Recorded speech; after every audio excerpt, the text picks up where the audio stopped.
Good morning, sunshines. Good morning, starshine. Hey, I was watching this video and I thought, oh my gosh, this would be really cool to stream while we're watching it.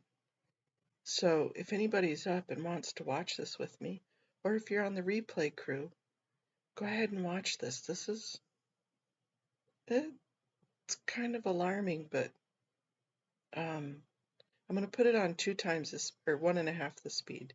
Because epidemic, and some of these parents will just sell their kids for drugs. It's almost like parents and people that sex traffic other human beings, they're just pimps. Michael, they showed me pictures of trees where people will be smuggled across the border, and as part of this smuggling, they're taken to these trees, and these trees have handcuffs, and they handcuff them or abuse them.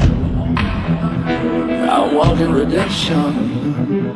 Hey everyone, welcome to another Sit Down with Michael Francis. Hope everybody is doing well. All is very good, extremely blessed on this end, and as always, I give all the praise, honor, glory, and thanksgiving to our God from that. Well, as you can see, I'm not in my studio. I'm actually in a hotel room in Dubrovnik, Croatia.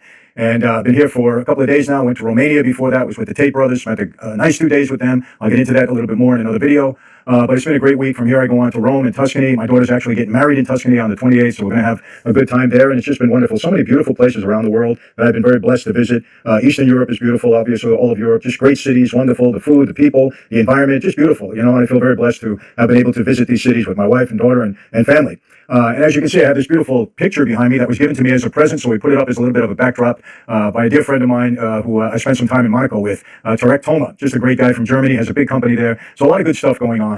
And a few weeks ago, I had the opportunity to sit down with somebody that I would consider a friend right now. His name is Caleb Altmaier, and he has an organization called helpingcaptives.org. And it's all about him helping people that were victims of sex trafficking, human trafficking. You know, I got to tell you, there's some crimes, behavior that are just so deplorable. You know, sex trafficking being one of them, taking advantage of victims like that. And let me make something clear. I'm not talking about the nonsense that the Tates were indicted or charged with, because I've been through that case. I see what's happening there. It's nonsense, I believe. Okay, if there is justice, it'll be thrown out of court. There were no victims there in that case. I've been through it all with them. I don't support somebody that I think is involved in some deplorable acts, and we'll get to that at another time. But I'm talking about real sex trafficking, human trafficking of minors and women and people that they take advantage of. It's just deplorable. People like that in prison, they don't do well. Trust me on that, you know. But I had the opportunity to meet with him, discuss some things with him, and then we sat down for an interview a few weeks ago in my studio prior to me coming on vacation. I don't want to get into all of that. He's going to explain it to you. I really applaud and commend him for what he and his organization are doing, because, like I said, it's a deplorable crime. So one of the sad things is that it's happening, you know, in droves over our southern border.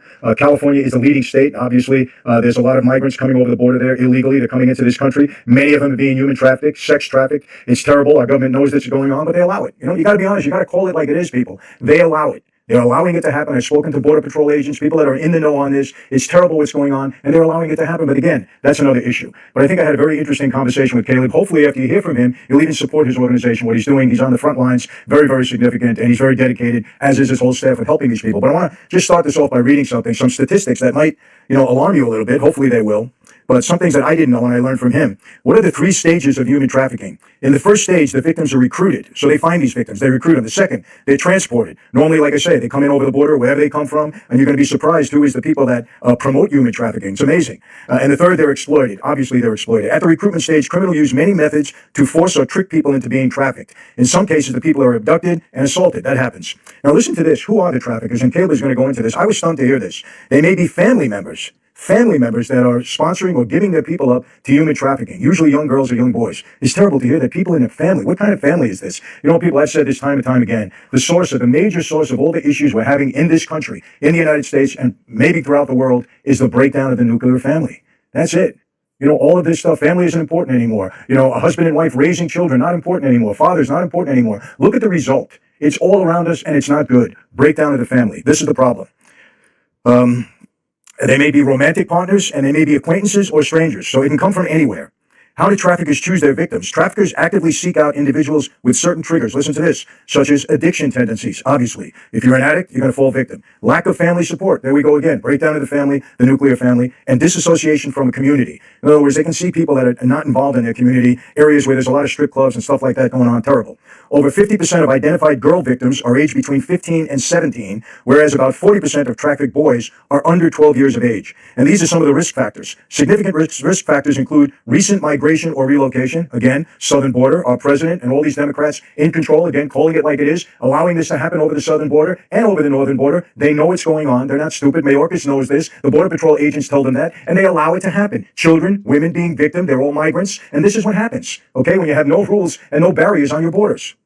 Mental health concerns, of course, substance use, of course, involvement with the children welfare system. Another thing, I don't know how, people in the welfare system that are sponsoring or giving these young people up to human trafficking. It's terrible. It's a real problem. It's getting worse because we have all these migrants coming over the border. But I'm going to leave it at that. I want to introduce you to Caleb now, let him talk and tell you his story. And actually, he's on the front lines of trying to overcome this terrible, deplorable victim crime. So without any further delay, Caleb Altmaier, there you go. Caleb, really a pleasure to at least meet you on Zoom. We've been speaking now for several months, and it's been great conversations that we're having, and obviously you're into something that I'm very interested in. I think most people are certainly upset by it, I would say, to say the least.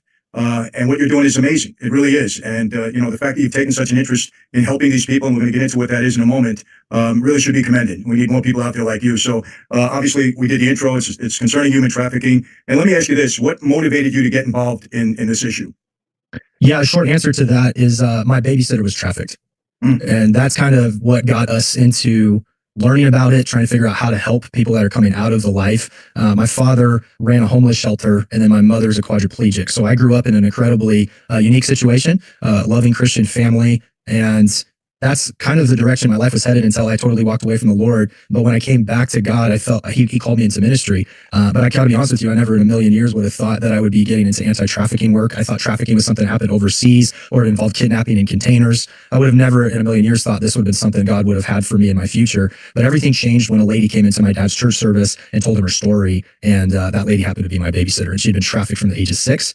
And at that time, I was running a youth center. And I went back to my staff and kind of told them her story and what she had told me. And it turns out that one of my coworkers had also been trafficked by her father, who worked at a prison and would sell her to his prison guard buddies. And so my dad is kind of like John Wayne. We joke. We have the Altmaiers are kind of a little notorious here in town in Spokane for ministry. There's 5 families. I know you're familiar with that. 5 families. My dad is the oldest. And so that was, we kind of, when she came and talked to him, he's really the one whose heart broke originally. And he retired from the mission and came in and started doing this, wanted to do this work with me. But what happened was, because my dad is kind of that John Wayne character and works out, rides a Harley, every time he would come to see me at my office, my coworker would run and hide in the back room. And I never could understand why she would run and hide in the back room from some guy that is super loving a person, until I told the story of my babysitter, and then she opened up about her trafficking story. And that's when she said, your dad reminds me of some of the guys that work at the prison, because he works out and he is a tough guy. And I remember after about a month of him coming in, she realized he was safe. And it took her about 25 minutes to walk 10 yards to give him a hug. She was trembling in so much fear. And that's when it shifted for me. After the babysitter and then seeing my coworker terrified to give my dad a hug because she had never had a loving father or somebody that cared about her other than, her dad would manipulate and sell her. That's what changed it for me. Hey, let me ask you this. I think there are a lot of misunderstandings about exactly how people are trafficked. In a lot of ways, I think sometimes people think it's only women. They don't think that it's men or young boys or young children that could be trafficked. Why don't you explain really what the human trafficking situation, how terrible it really is, and how it affects so many groups of people, whether they be male, female, young, old, whatever. I think people need to understand that. Yeah, so human trafficking is the fastest growing criminal industry in the world. But I think, Michael, people oftentimes confuse human smuggling with human trafficking. And so 3% of human trafficking cases are actually involve kidnapping. But that's what we think of because of, like, we watch Sound of Freedom, we watch the movie Taken. And so that's what we naturally think human trafficking is. But sex trafficking really is using force, fraud, or coercion to cause somebody to perform a commercial sex act. And if they're a minor, if you cause a minor to perform a commercial sex act, it's immediately trafficking. But if you're over 18, and about 75% of cases are women over 18, it's force, fraud, or coercion. And so sex. I want to talk about that just for a second. Force, fraud, or coercion. Where do we hear those words all the time? Serge talks about how the Church of Scientology, Good Morning Scientology up north, and they use force, fraud, and coercion against their members, against the IAS members in the church. And that's the real definition of human trafficking.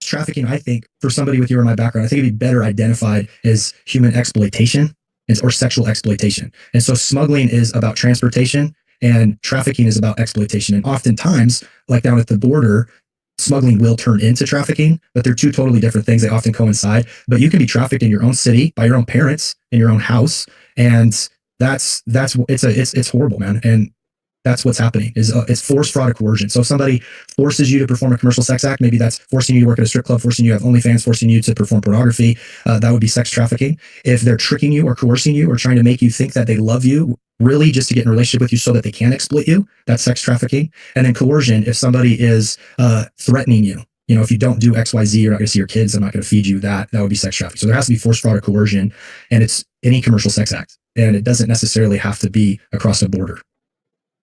Hey everyone, big heads up, Paleo Valley's running a sale on all their meat sticks right now. You can get 30 sticks for $36. Let me ask you this, and I appreciate that description. I'm learning something now also. When you say 3% are kidnapping victims, where does that occur mostly? Would it be occurring at the border? Could it occur anywhere in a parking lot or anywhere that people could be gathering? Or because I always tell my daughters and I tell my wife, when you're in a parking lot, make sure you park your car around other people. Don't be, secluded in any area. Watch your surroundings all the time. Because I've heard stories where, women were kidnapped actually right in the parking lot, forced to get in somebody's car, and that's the last you saw of them. Yeah, I have a friend that was one of the Miss Teen, I think she was Miss Washington, and she was almost kidnapped at a Target down in Phoenix. You have to be careful, and it can happen anywhere. To answer that question, we see certain stories like that at the border, obviously, where they're coming over and being smuggled. I can get into a little bit more of that with you. I know that was something that you were curious about, but it can happen anywhere, Michael. And I think that was one of the reasons why I was excited to talk to you. Other than the fact that the first time I heard your story, you were in your socks in your living room talking to PBD and just super bold about your faith. I loved it.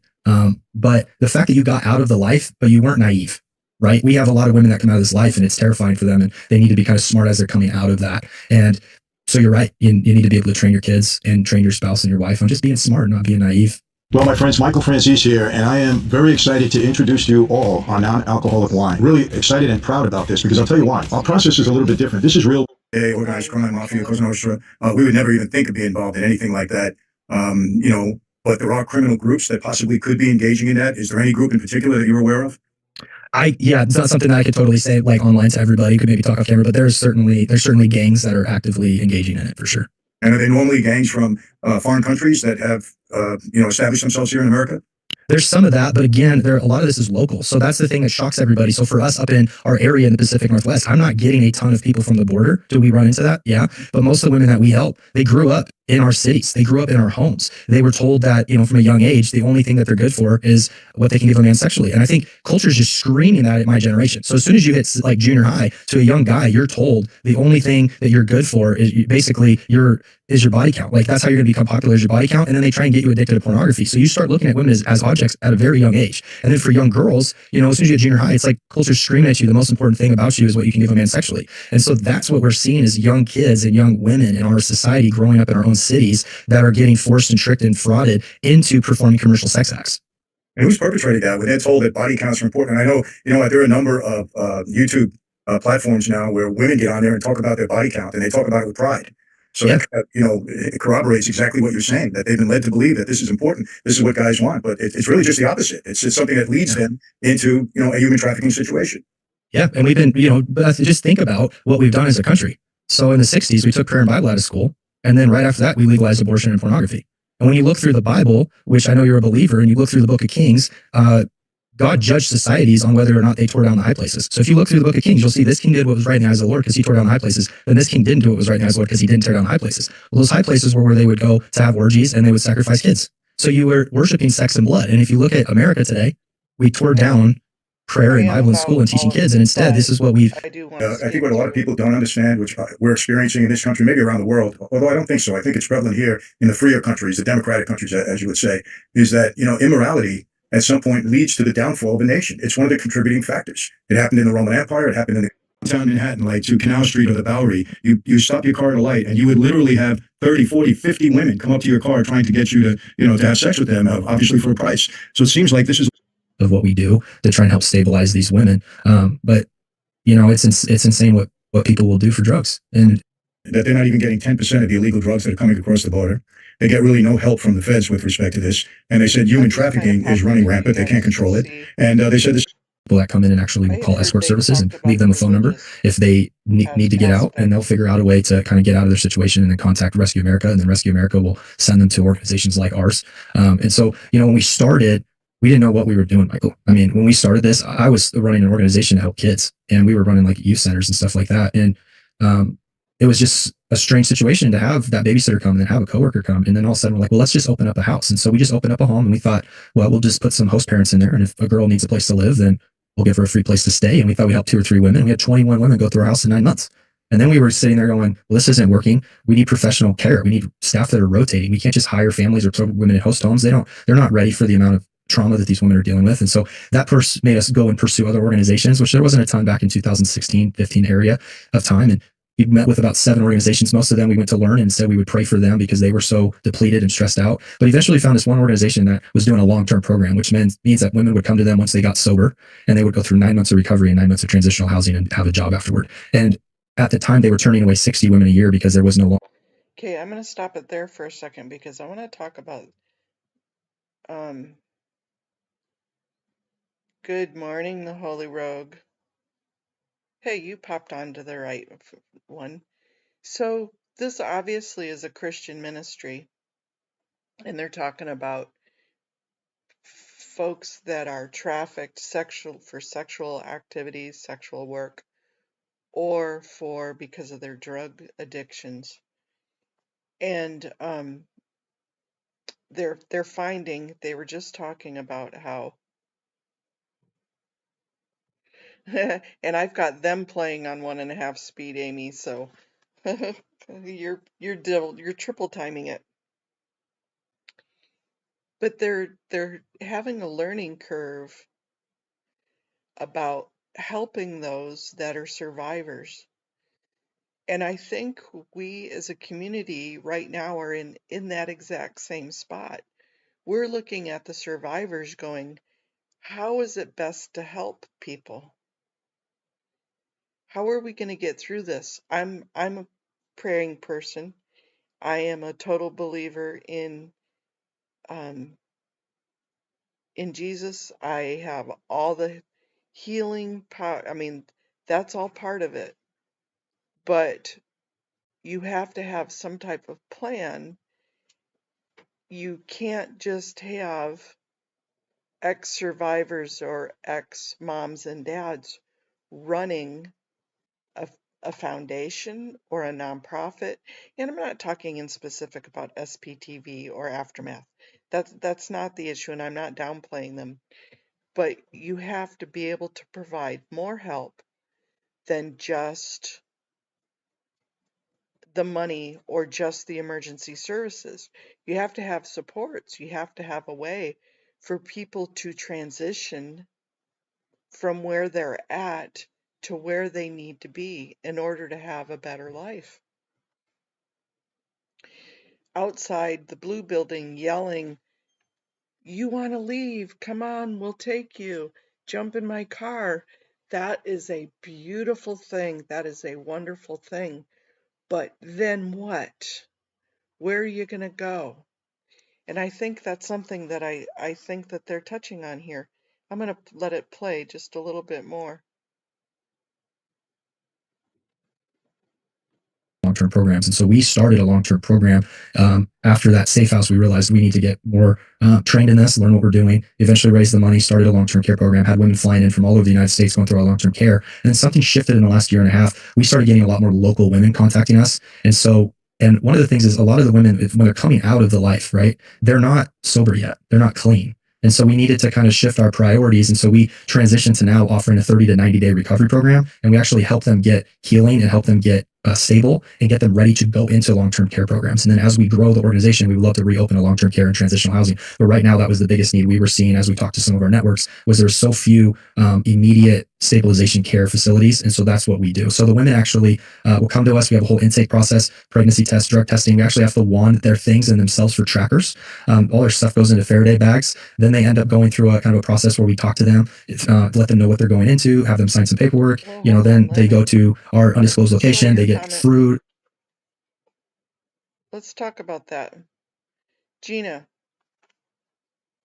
wow, what an opportunity. That's pretty cool. So there was a whole conference in Milwaukee about that. Yeah, it's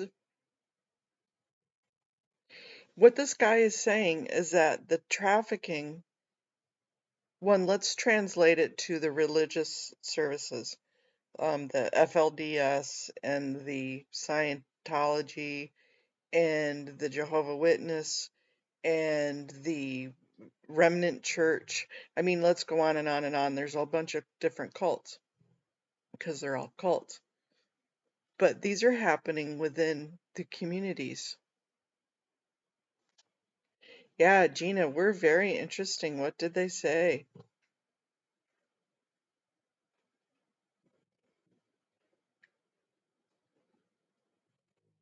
Gina, do you have a channel? Have you made any videos on this?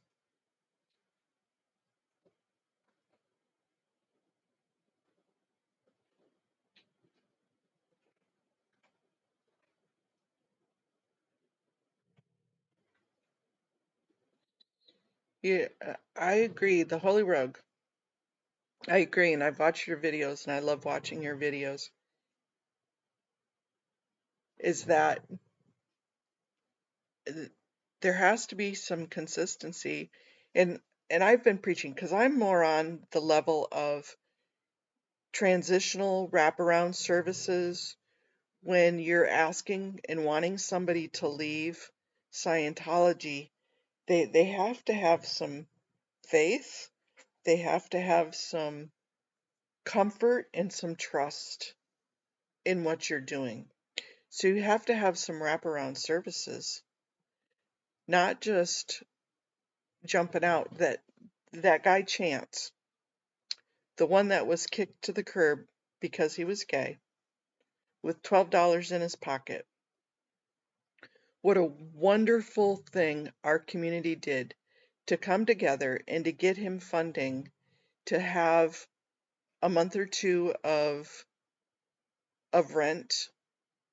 But the wraparound services when he gets back to where he's going is helping him finding a job, helping him get some education, helping him finding himself, helping find the reason to live, the why.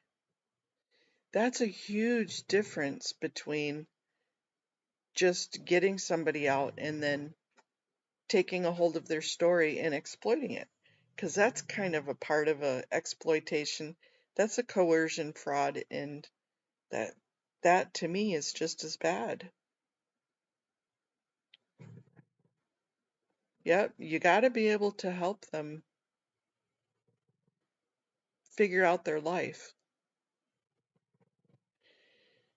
And these guys, as I said, they have a Christian ministry, and that's the role that they use to help with their faith and to help people with it. And I'm really with this. But there are other ways. There are other ways to help wraparound services. Maybe it's help getting this person recommending a workforce development center. That's right. There, exactly. That's where a counselor is needed. Um, a mentor, if you will, a counselor, somebody either that's been through it or has the trauma response to be able to understand what they're going through it. But you can't fix the problem with just money. Money's always nice, but you can't fix the problem with just money. You have to fix it with healing.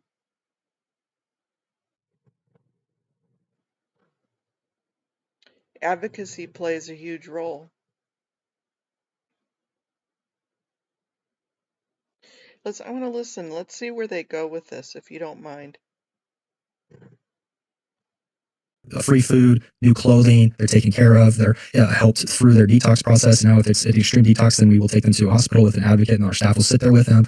There's a lot that goes into it. And then after that, they go through classes. They go through individual counseling and trauma therapy. We have counselors on staff and trying to help them just get to the point of stabilization so that they can think about their future. And then at no cost to them, we get them into long-term programs that we're partnered with. Because of our past of doing long-term care, we're connected with a lot of amazing long-term care organizations. And that's been really good because now the long-term care organizations know if helping captives contacts us with somebody, they are clean, they are ready to go into a program, where before half the women that we would get through our long-term care program, they weren't ready for long-term care. They were still coming off of heroin. There was just no bridge between trafficking and long-term care. And so that's what we currently do. So you're actually full service for these, mostly women, I would say. And you're 100%. You're a private organization, nonprofit. Yes, sir. I have two questions. Number one, have you seen the government really, doing work in this area? Have you had any government assistance? Are they behind these programs? Do they offer you anything, for the service that you're performing? Not for us, because we're a religious organization. We believe Jesus is the way, the truth, and the life. And because we believe that, we are unable to get some funding. Our state, obviously in Washington State, is a little bit more left-leaning. If you go to Shared Hope, Shared Hope is an amazing organization. They actually grade different states. So I know you in California, you have a C grade for the different laws and how they prosecute. Washington actually has an A, so in some ways the government's doing a decent job. However, with what we do with recovery services. There just for a second, because as I said, even though I believe everything what they're talking about, a traumatized person can have issues with keeping a job. Absolutely, Amy. 100%. The response, a person with a trauma, rebuilding their lives is very parallel and translate very well with people coming off from drug addiction. And we've seen a lot of ex-Scientos that have fallen into drug and alcohol addiction after they've left, especially those that were born into it and raised in it, because a need maybe to numb the feelings or numb what's going on of the trauma. Excuse me. And somebody that is traumatized, and I'm going to generalize here because I know a lot of people have trust issues, and finding a job and keeping a job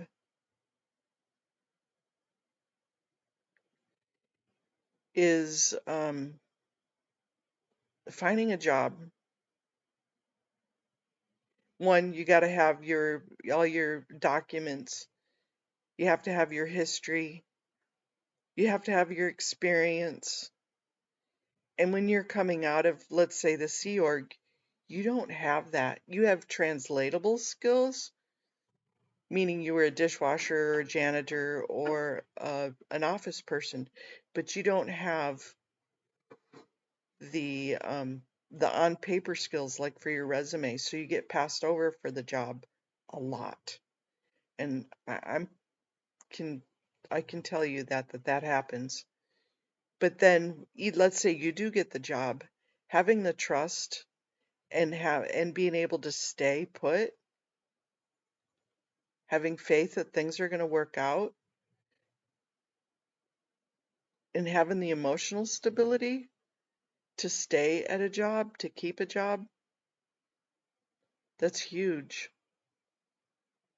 So maybe having a counselor or somebody that's been through it, or somebody that can work with people with trauma response. Yep, reading, math. A lot of folks that I'm talking with and finding have incredible reading and comprehension skills, but they don't have the math. They don't have the computer skills. They don't have the emotional intelligence. And I'm not saying people are bad or juvenile. What I'm saying is they don't have the interpersonal skills and the emotional intelligence that folks growing up in the outside world have. And so that makes a huge difference when you're trying to bond at work or have the social skills at work. That's a huge thing. As I said, I'm not being mean whatsoever. It's just a fact. And I know I've talked with Nora, I've talked with many people that left Scientology. The Holy Rogue. When I left Scientology, I moved to a new state, got a low-skilled job at a hotel, and had my parents there to help me if needed, as well as my sisters. You are very fortunate for that. Twyla says they have to learn not to write reports to management about every little thing. You're right. Definitely so. Well, not necessarily in the way of tattling, what we think of as tattling, but how to build trust with your coworkers. Yeah, that's true. Let's listen. We're almost done with this. I want to listen in a little bit more how they're dealing with it. And again, let's translate this to people coming out of high control groups. I'll give you an example. We were actually voted in a few months ago to go into our city hall and apply for a $1 million grant, and actually voted for our organization to go in because we just purchased our local strip club and are turning that into our headquarters. And that money would have helped us buy the building immediately. And we were voted to go and present, and they sent us the request for proposal. And on the request for proposal, there was 5 things that you had to do to qualify. We hit every single one of them. We're the only one in our whole entire area that really provides the amount of rooms that we have in full service care. We just do it in the name of Jesus. And so on the back side of the paper, all of a sudden it says there's 3 terms. If we get money from the government, the first term was we needed to do exactly what the agreement was, which is fair. It's a grant, right? Understandable. The second term was if we asked for any money for a building, they would put a 15-year restriction on our deed, which is a little scary to have the government telling you what to do in your building for 15 years. But the third part said if we took any money, it had to be used for secular use only. And so I went in and talked to them and I said, hey, can you change the wording to say if applying for program funds, it must be used for secular use only, because I don't want your money for programs. I don't want you to tell me how to run the program. You know, I've got my thoughts on that. You know what I mean? Like, my understanding is when you guys figure out how to fix a road or a pothole, then maybe you can come tell us how to fix somebody's life. And, you know, that's a little tongue in cheek, but you kind of get where I'm coming from. Yeah, and so I'm going, you know, Oh my gosh, you guys. Okay, so hey, Blow Drill. Okay, I, we can get into discussing this, but I totally believe in divine intervention. I totally believe in something that's meant to be.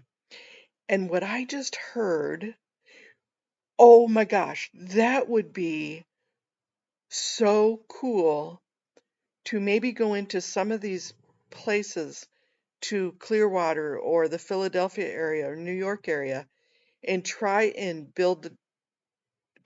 purchase, either with grants or with the promise of helping people, their abandoned buildings.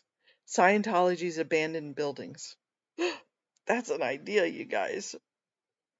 Oh, I'm thinking I got the wheels turning here. In a similar situation.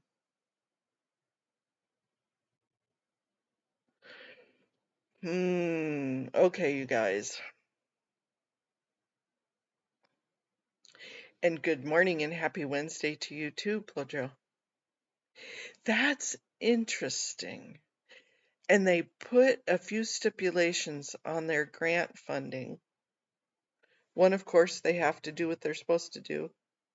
Yeah, that would be awesome. 2, it could almost be a job center, if you would, a wraparound job center, a workforce development center that you could bring in employment opportunities, employment seeking, documentation skills, trauma, health issue skills, counseling skills. Oh my gosh. That just blew my mind, you guys.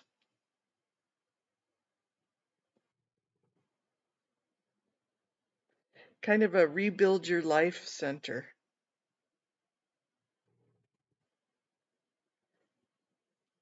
because these guys are having to reinvent their lives almost.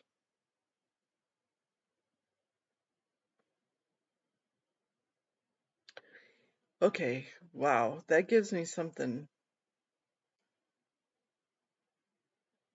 A place people could go. It's a safe spot.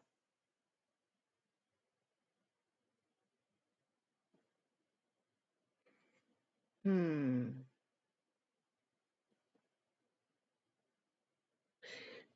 that would be cool. And I'm just kind of flashing back on, let's say, chance. If you knew and somebody kicked you out with 12 bucks and you could call and say, "Hey, the re-intervention team,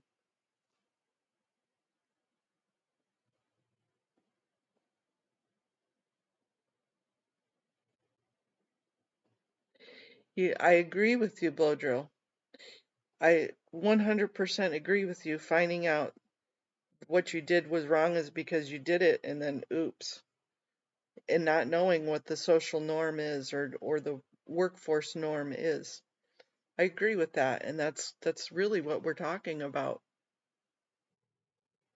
But if you had a team approach, a wraparound approach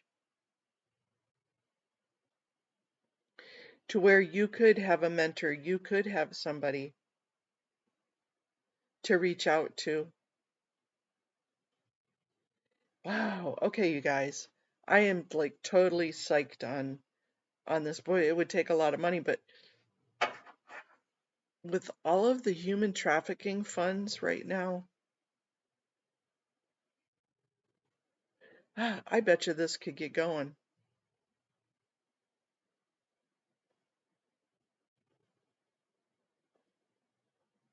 Oh, way cool.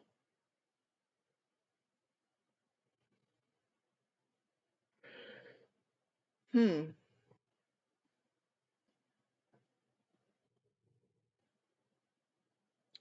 Now my wheels are going, and so now I'm gonna have to think about this. But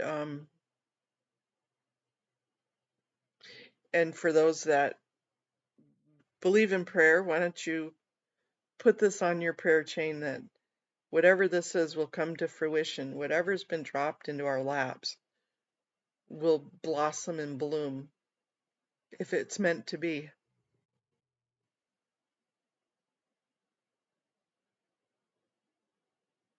Wow, very cool.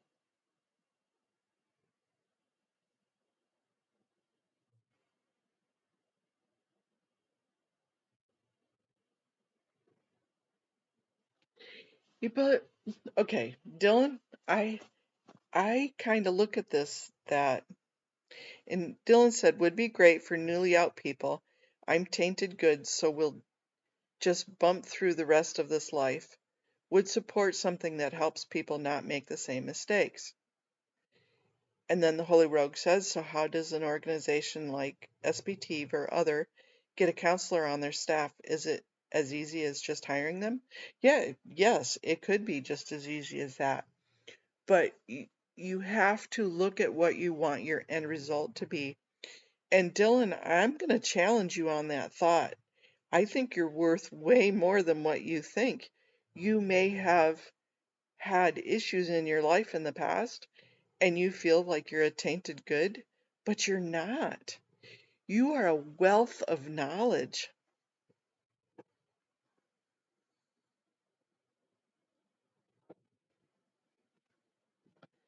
I do too, Amy. I think they're looking at what they want the end result without having a mission and steps to get there. You have to have your plan of action to fulfill your mission, because if you don't have your action plan, your mission and your vision is just a dream. Um, yeah, I thought so too. A steering committee is exactly what I'm talking about.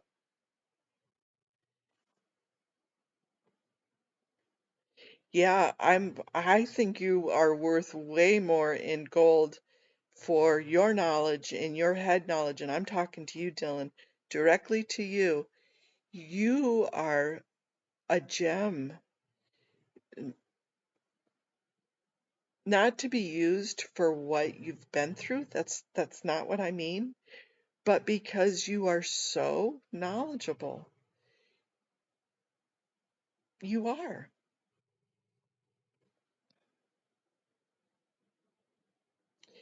And I'm gonna tell all of you a little secret is that God sees your tears.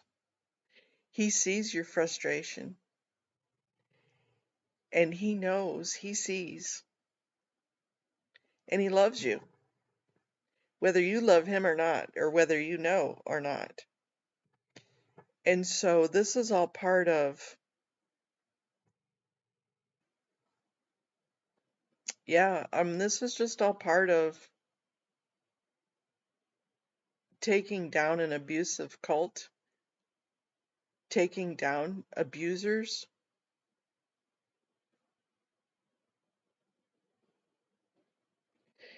And Dylan, you've been through it, you know the system.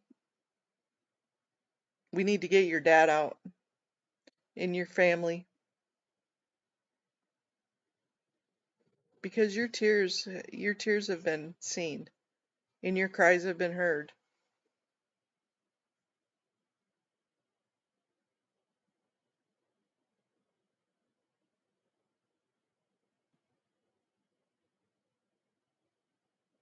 I happened to see Jeff PTS. Good morning, Power Lies to Paralyze, about him being sober now for 90 days. That is incredibly cool.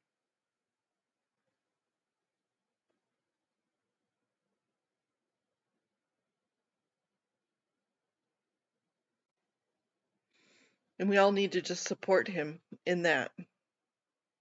It's a decision just to keep it out of his life, to keep the alcohol out of his life, and that's cool. It's cool that he made that decision. To add to your trauma, when you think that you're keeping it at bay, you're trying to keep it hidden, and you're trying to stifle the noise, and then to add to that trauma the drugs and alcohol, which really just makes it worse. It just compounds the problem. But now to be free of that, that's cool. Kind of takes the blinders, takes that layer off.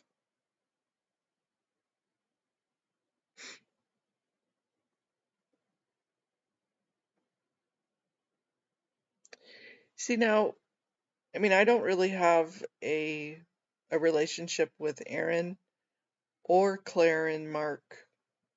So I'm kind of neutral on both of them really. I know I've offered my help to Aaron in the past. Maybe Crazy Love's new Safe Foundation could think of this and put this in their mission about advocacy. I don't know. Maybe somebody needs to open up a whole different foundation, kind of a wraparound foundation. Really, Amy? That's really cool.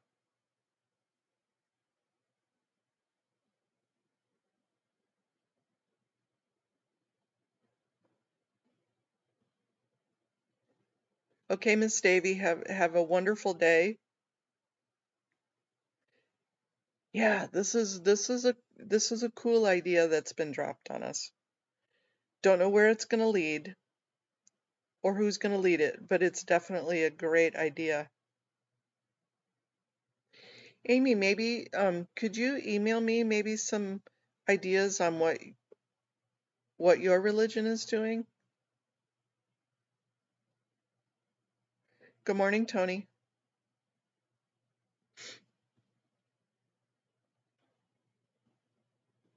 And then, I just think it's good to see maybe what others have done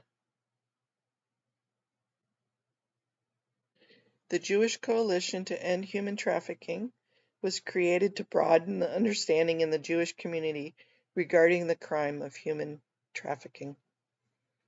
I'm going to look that up. Do you mind? Let me go to that if they have a website.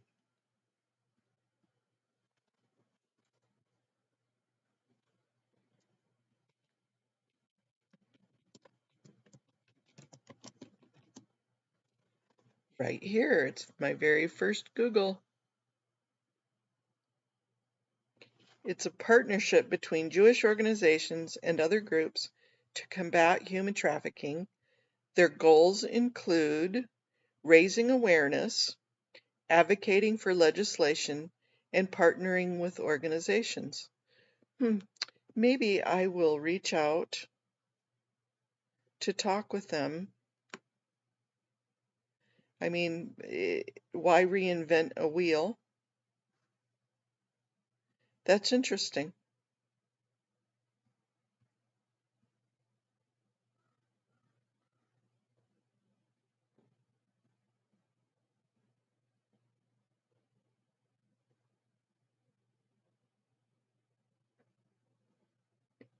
JFS provides intensive case management and financial assistance to survivors of sex and labor trafficking in the U.S. See, that would be awesome to be able to work with something that's already in existence. Jewish Family Services, yeah. But I'm going to tell you, Amy, because I have many, many, many Jewish friends, that if somebody were to walk in, regardless of their faith, and truly needed help, they would be helped.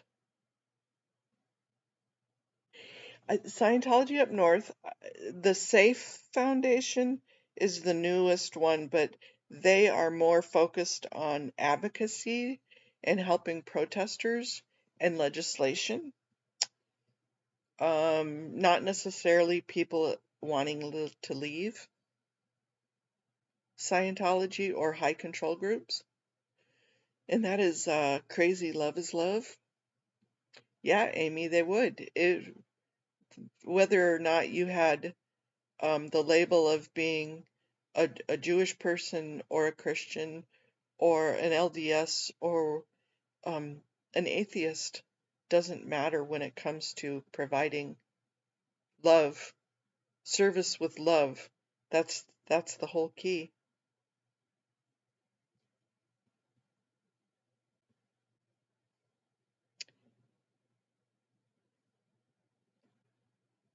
It is an organization, not a foundation. Absolutely. The difference between an organization and a foundation, of course, is an organization that a foundation, that's easier to say what a foundation is somebody that distributes funds, gains and distributes funds, where an organization has different missions. Yeah, legally, I mean, a foundation could be an organization and vice versa. But legally, for the IRS, there is a difference between an organization and a foundation, which is why they're trying to make that distinction.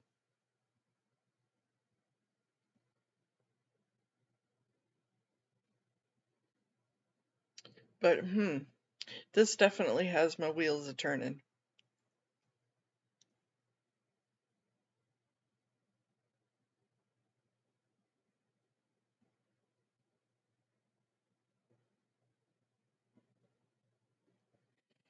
An advocacy network filled with trauma-informed people and survivors. That's something to get behind. Abso-frickin-lutely, Blow Drill. Absolutely. And that's kind of what I thought SPTV Foundation was going to be. In all honesty, really, that's what I thought it was. And maybe still can be. I don't know. That would be very cool if it did veer its course and go back to being what we all thought it was. But yeah, th- that would be a cool thing. Something where there's healing.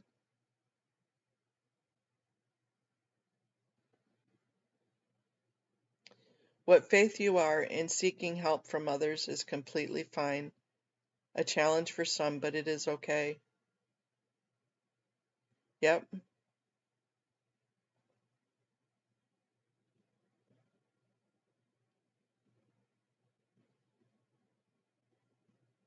That's okay, Scientology up north. There's so much going on. They are I've been helping her put it all together. They are a 501c4, which is basically the same thing with a couple of little differences. A 501c4 can lobby and can do legislation, support legislation. A 501c3, that's a no-no. You can't lobby and you can't support legislation except to write support letters in kind. But you can't spend money on doing that. A 501c4, you can. Yep, definitely. I'm impressed with how she's been putting this together and how she's being transparent. And at first, I think it was a little bit of a, aha, see, you can do it. I can do this. But the more she gets her feet wet, some are, yes, Scientology is a 501c3. And remember, there are over 50 organizations that make up Scientology, and they are all 501c3s. And no, they cannot go and lobby straight on. That is a big no-no if they get caught. It gets your 501c3 pulled. But what they do is let's use the police foundation, LAPD Police Foundation. That is a nonprofit. They are a 501c3. No, wait a minute. They might be a 501c4.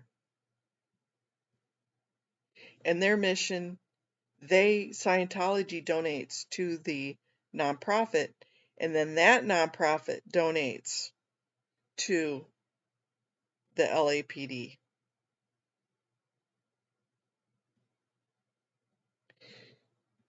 True, yes, they are improper with their lobbying in the front groups.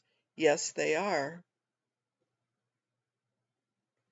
But it's pulling that thread and making the connection back to Scientology, which the Church of Scientology isn't even an organization.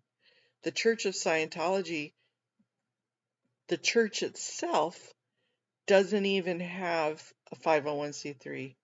They are just considered a religion. So, yep, very sneaky. They really thought this through. You know, they had lawyers involved. They really thought this through when they were putting all of it together on purpose to make it confusing. That's one of the things that we've been with the LAPD Commission. We've been harping them on because when they bring in their funds from the LAPD Foundation, they're getting it snuck through. Yep. The Church of Scientology International is a 501c3. RTC, Religious Technology Center, is a 501c3. IAS is a membership organization, not a 501c3. It's a foundation rather than an organization. Anyways, there's over 50 organizations that comprise and make up the Church of Scientology. And it's very sneaky.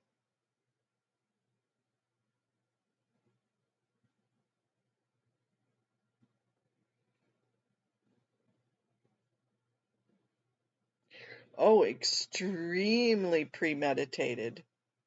extremely premeditated. And in fact, if you look at L. Ron Hubbard's words, he did that on purpose.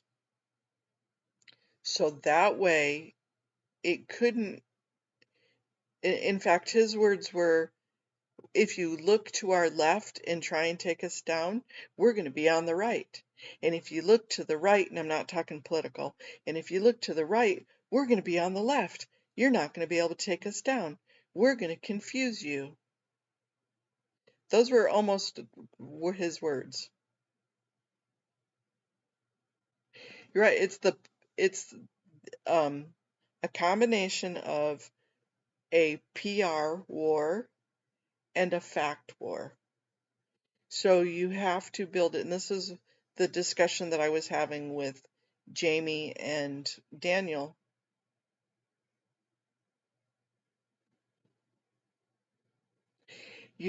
Thank you. Yeah, Blow Drill, that's exactly what it was called, the umbrella policy.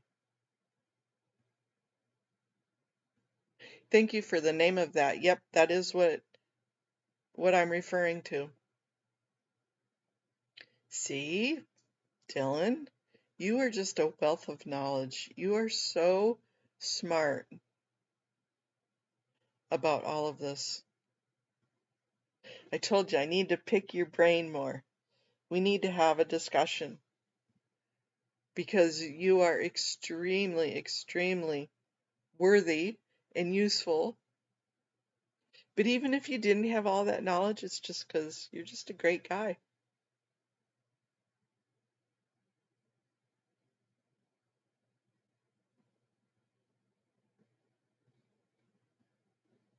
Well, you guys, I'm going to put a little, maybe a to-do list, a paper together about how this could look. If any of you all want, maybe after, because we have Public Works today, let's have one of our own little work sessions. Yep, for that, Dylan? You want to do a work session? That'd be kind of cool. I'll go on StreamYard so that way we can invite and we can have little panel, not to use everybody else's words, but we can do a little work session.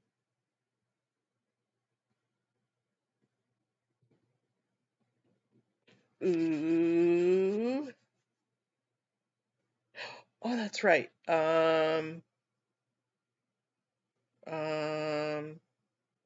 I know it's ASL, American Sign Language.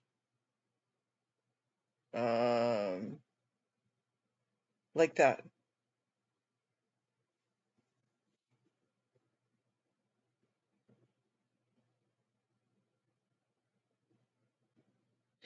Yeah, just a brainstorming session. Not really work, just a brainstorming session. Okay, so maybe let's do one either tonight or tomorrow, Blow Drill. Let me put some thinking caps on. And shoot, do you have my email, Dylan? Can you shoot me, and maybe Holy Rogue, would you, and Amy? Would you guys want to do one? This is a great team. It is. I can't remember. It's either, it's not that. It is,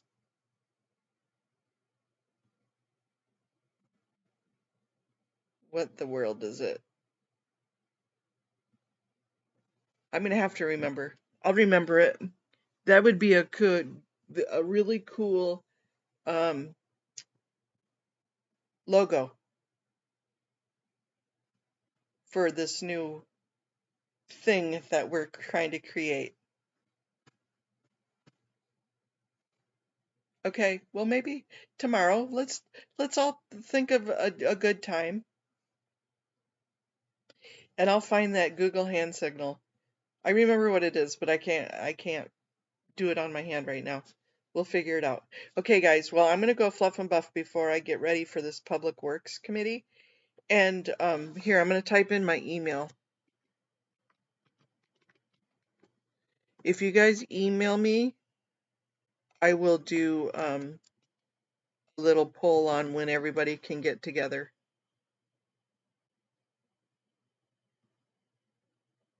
Woo!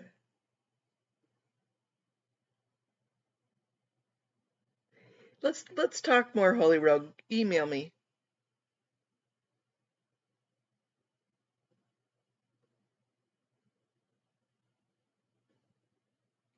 You're right, Kara. Yep, since 1993. Okay, you guys, email me, Holy Rogue. Email me. We need to have some talk. Okay, love you guys. I'm gonna hang up for right now. I'll get back with y'all.